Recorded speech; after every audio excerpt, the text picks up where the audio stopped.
Assalamualaikum warahmatullahi wabarakatuh. Alhamdulillahirabbil alamin. Kembali lagi bertemu dengan saya Bang Haji Fakih dalam channel Johor Lobster atau official site Johor Lobster. Ya insyaallah semoga rekan-rekan teman-teman semua, sahabat semua, saudara semua dalam keadaan sehat walafiat, tidak kekurangan suatu apapun dan juga selalu dalam limpahan rezeki yang berlimpah oleh Allah Subhanahu wa taala dan juga diberikan keberkahan lahir dan batin. Insyaallah amin ya rabbal alamin. Rahmi sholli sadri wa yassirli amri wahlul 'uqdatam min lisani yafqahu qawli. Shadaqallahul azim. Alhamdulillah pada malam hari ini kembali lagi saya membuat sebuah podcast ke session 2 dengan materi adalah Q&A, menjawab pertanyaan dari banyaknya yang masuk di instagram.com jawarlobster atau instagram.com/jawarlobster ataupun di youtube.com/jawarlobster ataupun di fanspage dari Fakih Syalani ataupun dari WhatsApp. Jadi banyak dari masuk dari medsos lah, dari dunia medsos. Jadi saya langsung aja ke pertanyaan pertama, tapi sebelumnya saya ingin menyampaikan bahwasanya saya di sini hanya sekedar memberikan motivasi, sekedar memberikan nasihat, ataupun menjawab dari beberapa pertanyaan. Jadi jika ada yang tersinggung ataupun salah kata dalam ucapan tutur kata saya, mohon dibukakan pintu maaf yang sebesar-besarnya. Karena saya adalah manusia yang lemah, dhaif di mata Allah, di hadapan Allah, dan saya juga manusia tidak luput dari kesalahan dan dosa. Jadi mohon dibukakan pintu maaf yang sebesar-besarnya. Bismillahirrahmanirrahim. Saya mulai sebelum prakata saya video selanjutnya terkait pertanyaan pertama. Dan ini saya memang rangkum menjadi satu karena sebelumnya banyak pertanyaan yang saya lihat beberapa session baik di inbox baik itu di komen. Jadi kalau saya jawab keseluruhan kayaknya nggak cukup satu waktu. Jadi saya ringkas saja. Semoga teman-teman rekan-rekan semua bisa memahami konteks pertanyaannya, kemudian saya jawab dan juga memahami konteks dari jawaban saya. Jadi semoga tidak melebihkan ataupun tidak mengurangi, tapi insya Allah aku yakin, ainul yakin, saya di sini hanya niat untuk memberikan edukasi. Tidak ada yang lain. Oke? Langsung aja pertanyaan pertama.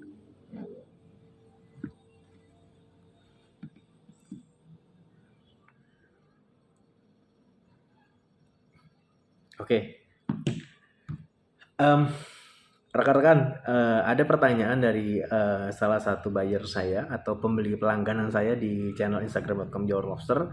Dia bertanya, Bang Haji Fakih sebenarnya memang basicnya dari tata boga ataupun memang dari basic kuliner atau memang sudah dari chef dari dulu. Nah, ini saya pengen jawab tapi mohon maaf ya tidak ada melebih-lebihkan, tidak mengurangi karena pada dasarnya saya di sini hanya memberikan sebuah jawaban atas pertanyaan yang diberikan oleh langganan saya jadi gitu. Ya mungkin resep cita rasanya alhamdulillah diterima. Dengan ini saya mengucapkan jazakumullah ya khair, insyaallah terima kasih atas ucapannya dan juga responnya kepada masakan yang sudah dirasakan di restoran saya, Bundaran Restoran and Cafe Johor Lobster. Terima kasih juga atas kehadirannya. The next time kita akan ngobrol lebih panjang, tapi ini saya jawab di medsos saja. Saya pribadi kenallah sebagai seorang fakih lah, jangan Bang Haji, jangan Haji lah. Jadi memang saya seorang fakih. Saya ini lahir di Jakarta dan memang besar di Jakarta dan juga mengenyam pendidikan di Jakarta dan juga mempunyai orang tua yang almarhum ibunda saya ini asli orang Jakarta dan ayahanda adalah almarhum asli orang Serang. Nah, saya dari kecil di ruang lingkup keluarga besar saya, baik itu dari tetangga, baik itu dari keluarga saya pribadi, baik itu dari keluarga besar saya, apapun dari teman-teman rekan-rekan, memang kategorinya bukan dari latar belakang seorang tata boga. Nah, ini uniknya. Kemarin sudah tahu kan saya hampir masuk ke 15% lomba kuliner lah, chef yang ada di salah satu stasiun televisi dan hampir masuk 10 besar, tapi ya memang mau dikata apa karena memang lawannya juga cukup berat dan juga memang juri-jurinya juga luar biasa kompeten dan kapabilitasnya juga luar biasa. Jadi ya saya sangat maklum dan sangat maklum karena kemampuan saya masih mungkin di kapasitas rata-rata.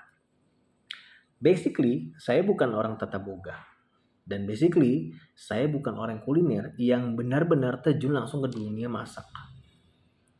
Ini ada histori panjang karena sebelum saya membuka restoran Johor Lobster, maaf saya kelas balik dulu kayak flashback, ataupun saya pernah membuka kafe milenial Haji Faki, di sini ada peran seorang orang tua dari kecil. Dari kecil saya dihadapkan dengan budaya Betawi dan sebagian lagi budaya Banten. Nah, jadi budaya Betawi itu memang kulinernya subhanallah luar biasa banyak, dan juga budaya di Banten juga khas kulinernya juga sangat-sangat unik dan etniknya itu banget beragam. Saya dihadapkan dengan masak dengan ibunda ini, apa sih, intensitas pertemuannya itu sangat sering. Jadi ibu saya itu sering masak, sering ini, saya sering bertanya, saya sering ini.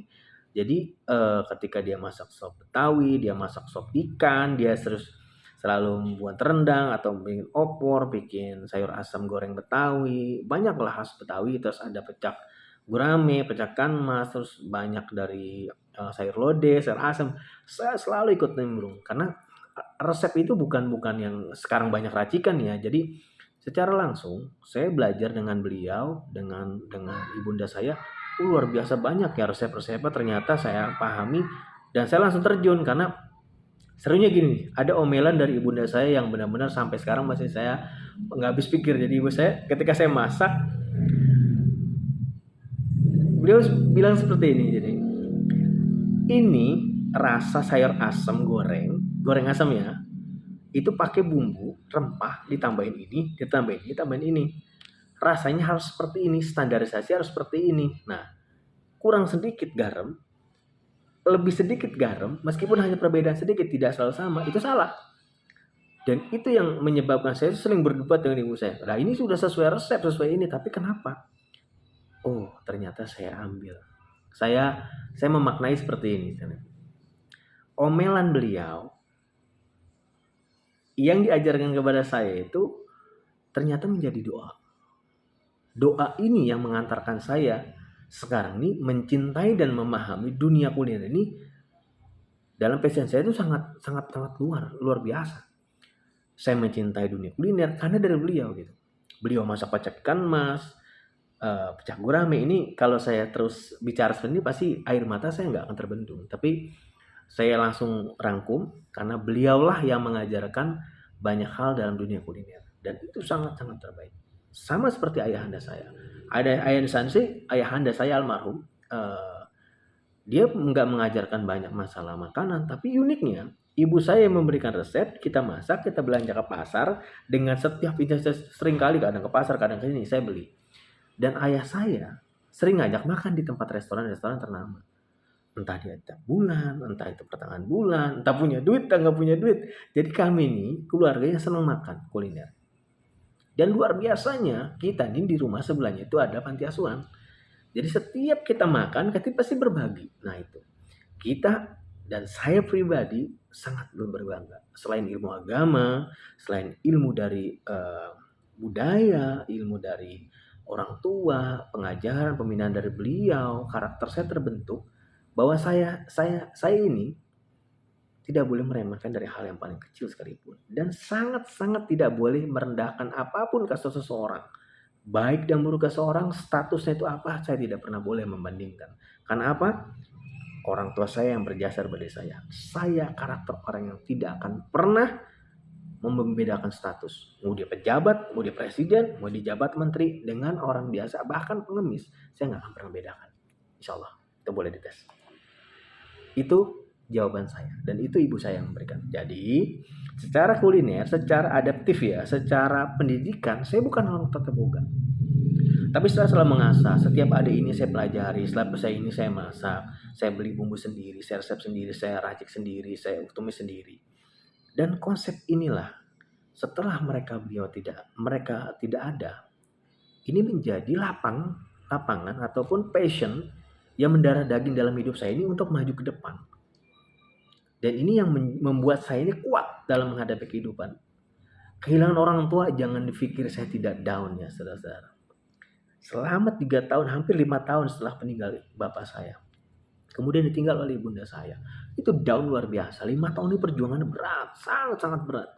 Tapi ingat, selama 5 tahun ini CV Jawar Lobster terjadi dan terbentuk dan berdiri di atas legalitas yang saya bangun dengan cinta dan berkah dari Allah dan juga dari ridho dari orang tua.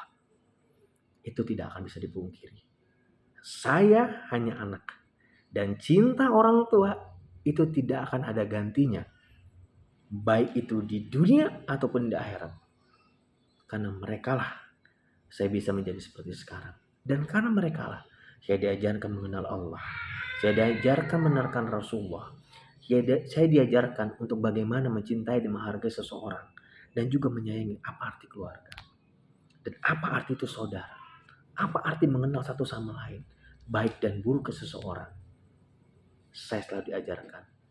Introspeksi diri. Muhasabah diri. Jangan pernah menilai orang. Jangan pernah mencap orang lain dengan stigma yang negatif. Karena kenapa? Kita belum tentu benar di hadapan Allah Subhanahu wa taala. Allah Azza wa Jalla, Allah Tabaraka wa taala. Karena inilah bumi Allah yang selalu setiap saat akan direcord, nanti suatu saat akan di flashback, diputar lagi di yaumil mizan ataupun di yaumil hisab, di akhirat kelak. Makanya setiap kehidupan kita jadikan terbaik untuk umat, jadikan terbaik untuk keluarga, dan berikan yang terbaik untuk Allah Subhanahu wa taala. Itu. Jadi, jawaban pertanyaan saya ini cukup panjang karena kenapa? Cinta orang tua saya membentuk saya, bisa mengantarkan saya ke kompetisi. Saya bisa mengantarkan saya ke membangun sebuah modern restoran Jawara Lobster.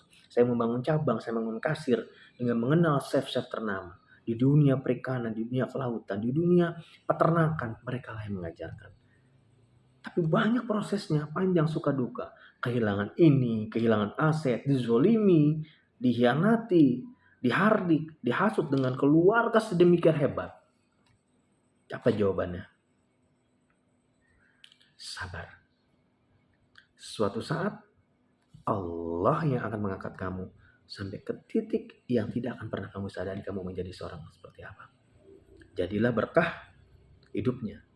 Jadilah indah hidupnya. Itu pesan ayah saya.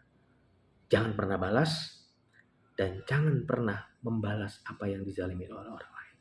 Karena saya ingin melihat anak saya seperti emas. Emas itu yang akan melahirkan generasi-generasi yang mampu menghargai orang lain. Itu. Saya jawab hanya tentang buga. Tapi sekedar dari ilmu kuliner dari ibunda saya. Jadi saya bisa masak Western Australian food, Javanese, Betawi, Batavian, Balinese, Bali. Bahkan makanan-makanan kuliner dari khas Padang, Minang, Pariaman. Itu dari beliau. Jadi saya tidak bisa apa-apa. Tapi berkah orang tua, berkat mereka yang Allah titipkan melalui mereka, cinta ini terlahir. Dan saya kepada anak saya, kepada istri saya, mereka tidak pernah malu bahwasanya saya adalah seorang chef ataupun saya sebagai seorang yang sering masak, senang dunia masakan. Karena ingat, apapun status pekerjaan seseorang, di hadapan Allah yang membedakan hanya iman dan ketakwaan, bukan yang lain. Ente mau punya harta, ente mau punya jabatan, ente mau punya apapun di hadapan Allah, tidak akan dilihat oleh Allah. Hanya lihat hanya iman, ketakwaan, dan bullshit semuanya yang kalian lakukan jika kalau kalian menghinakan orang lain di hadapannya. Dunia ini sama, Bung. Allah sama kuasa dan bukan lain-lain. Itu. Kita lanjut pertanyaan pertama dari langsung ke pertanyaan kedua. Karena sudah 13 menit. 20 menit saya akan close. Oke? Okay? Thank you.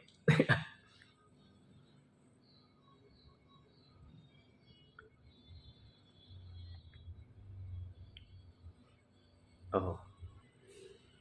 Okay. Ini saya langsung jawab ya. Mohon maaf, lightingnya agak copot karena tadi ada getaran juga karena memang posisinya lagi ini. Oke. Ada pertanyaan, maaf kalau bunyi kresek-kresek karena ini memang posisinya podcastnya belum terlalu rapi.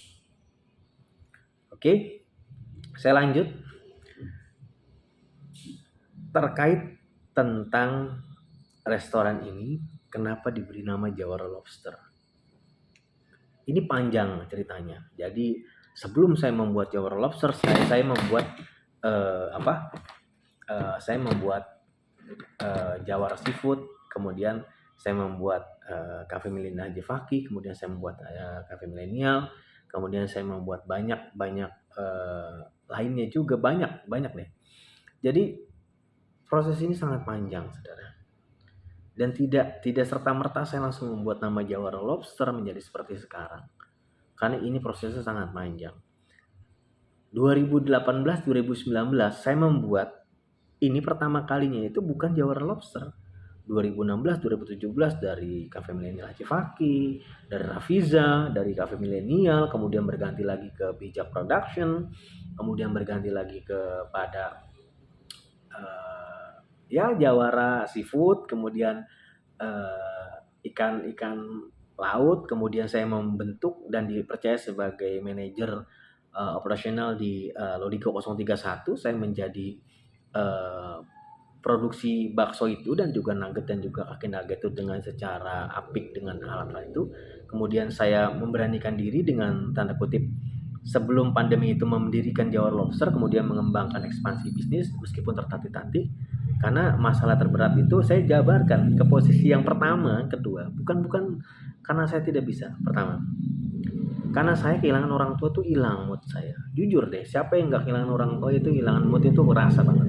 Dan saya sangat merasakan itu, sangat terasa. Sebagai seorang pribadi, insan muslim beriman kepada Allah Subhanahu wa taala, ketika kehilangan orang tua itu sedihnya nggak bisa 1 hari 2 hari. Bisa tahunan, karena mereka yang berjasa untuk saya. Itu. Jadi Jawara Lobster seperti sebelum sekarang, karena kenapa? Saya ngelihat bisnis lobster ini berkembang pesat. Nah, bukan karena case-nya ya, banyak benur, banyak ini juga yang pada kasus-kasus itu, tidak. Karena saya melihat gini, seafood ini, dunia kelautan ini, dunia perikanan ini, itu beragam jenisnya. Baik itu dari ikan yang kategorinya sering dipasarkan di pasar tradisional, kemudian dijajakan di seafood corner, kemudian di food court, kemudian di beberapa supermarket, di hypermart. Dengan kategori ini, saya melihat nilai jual dari segala jenis biota laut ini itu sangat beragam. Baik itu yang ada di dunia kelautan seperti kerang, udang, cumi, dan juga gurita, semuanya itu sangat beragam. Nah, harganya juga sangat beragam. Nah, kenapa saya memberikan nama Jawara Lobster? Ini pertanyaannya sederhana. Apa yang bisa memberikan nilai jual yang lebih dalam dunia perikanan itu apa? Ternyata primadonanya laut dari seluruh jenis, saya jatuh cinta yang namanya lobster. Di sini ada beberapa jenis lobster karang, lobster batu, lobster mutiara, lobster batik, lobster pasir, banyak jenisnya ini. Dan ini biota laut banyak banget ditemukan di Indonesia. Dan ini adalah makanan sultan yang mempunyai nilai tinggi dan cita rasa yang terbaik dan juga bisa dipasarkan dengan metode-metode seafood yang benar. Ini nilai jual tinggi. Kenapa saya berikan Jawara Lobster? Karena saya menjual nama, bukan hanya menjual brand. Basically saya punya basic di kuliner turun-temurun dan saya mengaplikasikan dengan cara informatif melalui dunia informasi teknologi. Kemudian saya mengaplikasikan lagi ke dalam sebuah menu-menu masakan yang saya racik sendiri. Dan insya Allah itu akan terbaik. Makanya saya berikan nama Jawara Lobster. Insya Allah itu jawaban saya. Pertanyaan terakhir. Hampir 20 menit. Saya singkat.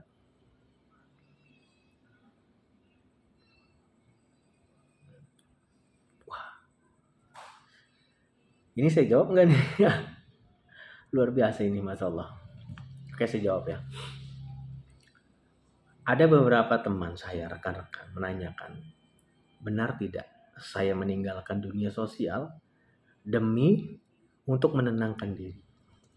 Saya jawab, apa enggak nih? Aduh, bingung. Gini, saya jawab simpel, sederhana. Saya adalah seorang pemimpin yang dilahirkan dari seorang pemimpin yang tidak pernah haus akan jabatan.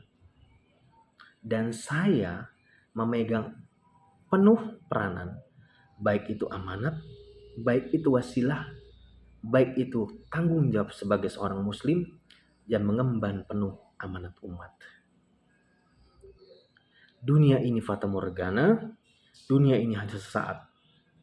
Dizolimi oleh seseorang manusia, dihardik oleh seseorang manusia, dihina oleh seseorang manusia, bagi saya itu adalah biasa. Dan saya bukan punya mental yang sekecil ini. Insya Allah apa yang saya laksanakan bisa menjadi terbaik di hadapan Allah. Baik itu yang insya Allah menjadi amal kebaikan untuk saya, dan juga bisa memberikan bentar sayang, mama bentar sayang, bentar ya, lagi buat podcast. Bentar. Karena ini jawaban maaf anak saya ada itu. Jadi podcast ini langsung ikutin alur aja. Kadang-kadang tadi lampu jatuh, kadang-kadang anak saya segini. Ya inilah hikmah podcast awal-awal mulai. Moga channel saya ini bisa lebih berkembang dari hari ini, insyaallah. Saya meninggalkan bukan meninggalkan, tapi saya membangun yang lebih baik. Rekan-rekan, teman-teman, sahabat semua, para donatur, para dermawan, siapapun yang mengenal saya, baik di sini, baik di buminya Allah, di belahan manapun, saya bukan meninggalkan, tapi saya mendirikan yang lebih baik. Mengalah bukan untuk kalah, tapi mengalah demi kebaikan umat. Akhirnya, ingat, ketika mubahalah terucap, hati nurani tersayat, jiwa terkoyak, mata sudah mengeluarkan air mata, dan jiwa raga ini penuh dengan darah pengorbanan. Allah yang akan menjadi pembela. Dan saya sangat yakin, dizalimi orang sedemikian rupa, tapi Allah lah yang akan membela. Orang dijatuhkan sedemikian rupa, jadi Allah yang akan mengangkat orang manusia. Sabar, ikhlas, penuh jalan, kita lewati bersama. Jangan pernah marah dengan setiap keadaan. Insya Allah, apa yang kita laksanakan di dunia ini menjadi berkah dan amal kebaikan untuk kita semua. Semoga apa yang saya buat bisa menjawab pertanyaan dari rekan-rekan. Saya membangun sekarang dengan posisi bisnis, usaha, ikhtiar, dan juga sosial. Jadi semua saya balance dengan saya pegang sendiri.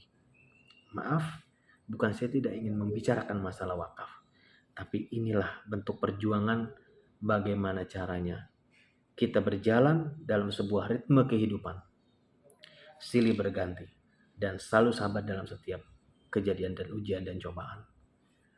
Pesan dari saya, sebelum 25 menit ini berakhir, 3 menit, 2 menit saya kasih saran kepada rekan-rekan. Jadilah pribadi insan muslim yang insya Allah beriman bertakwa kepada Allah. Jauhi segala larangannya, ikuti segala perintahnya. Hidup ini cuma sekali. Jangan tinggalkan sholat, jangan tinggalkan zakat, jangan tunaikan apa-apa yang diharamkan oleh Allah. Jauhi zina, khamr, jauhi segala sesuatu itu. Ingat bung, rezeki ini diberikan oleh Allah dengan sebaik-baiknya, dengan hasil yang baik. Niat yang tidak baik, pasti hasilnya juga tidak akan baik. Niat yang baik pasti akan menghasilkan hasil yang baik. Percayalah, qadarullah, iman kepada Allah, bertakwa kepada Allah, rezeki itu di hadapan Allah itu bagaikan lapisan 7 langit dan bumi. Allah bisa memberikan sekarang dan juga bisa menghancurkan dengan sedemikian gampangnya. Jadi ingat, musibah fenomena alam yang terjadi sekarang, saya tutup.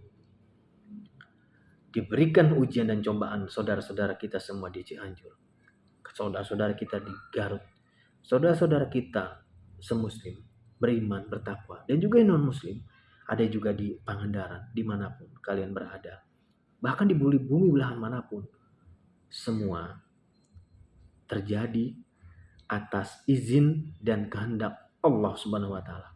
Maka kita sebagai manusia beriman dan beramal saleh, bertakwa kepada Allah Subhanahu wa Ta'ala, harus seperti apa?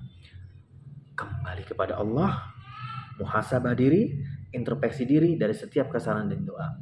Semoga kita semua diberikan mati yang husnul khatimah dan jauhkan dari su'ul khatimah. Ya Allah, semoga kita diberikan mati yang husnul khatimah. Ya Allah biha, ya Allah biha, ya Allah bi husnul khatimah. Demikian dari saya, Fakir Haji Fakih. Semoga bisa bermanfaat edukasi ini dan juga menjawab pertanyaan dari sekian banyak orang saya ringkas. Oke, demikian.